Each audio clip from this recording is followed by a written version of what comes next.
సికింద్రాబాద్ బోయిన్పల్లి అంబేద్కర్ వ్యవసాయ మార్కెట్ను మరింత అభివృద్ధి చేస్తామన్నారు ఎమ్మెల్యే శ్రీ గణేష్. రైతులు, వినియోగదారులు, దళారీల బారిన పడకుండా కఠిన చర్యలు తీసుకుంటామని స్పష్టం చేశారు. సికింద్రాబాద్ బోయిన్పల్లి మార్కెట్ కమిటీ పాలకవర్గం అధికారులతో సమీక్షా సమావేశం నిర్వహించారు కంటోన్మెంట్ ఎమ్మెల్యే శ్రీ గణేష్.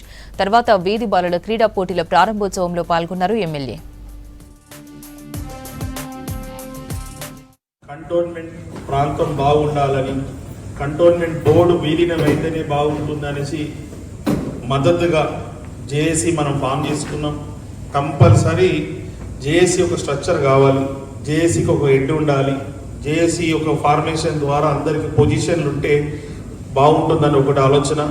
రెండోది, మీటింగ్ అయిన తర్వాత ఏదో ఒక యాక్టివిటీ కంపల్సరీ ఉండాలని చెప్పడం కూడా అందరు చెప్తారు.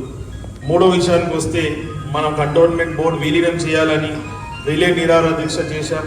దాని తర్వాత భారతదేశంలో ఉన్న ఈ కంటోన్మెంట్ బోర్డ్స్ అన్ని విలీనం చేయడానికి ఎవరెవరైతే కన్సర్న్ మినిస్ట్రీ ఉందో, మినిస్ట్రీ కావచ్చు, ఆఫీసర్స్ కావచ్చు, president of India, prime minister, home మినిస్టర్కి, గవర్నర్కి, మన తెలంగాణ రాష్ట్రంలో ఉన్న అందరు ఎంపీలకి, ప్లస్ డిఫెన్స్ కమిటీ మెంబర్స్ ఉన్నారు కదా, వాళ్ళందరికీ కూడా నేను లెటర్స్ పెట్టాను.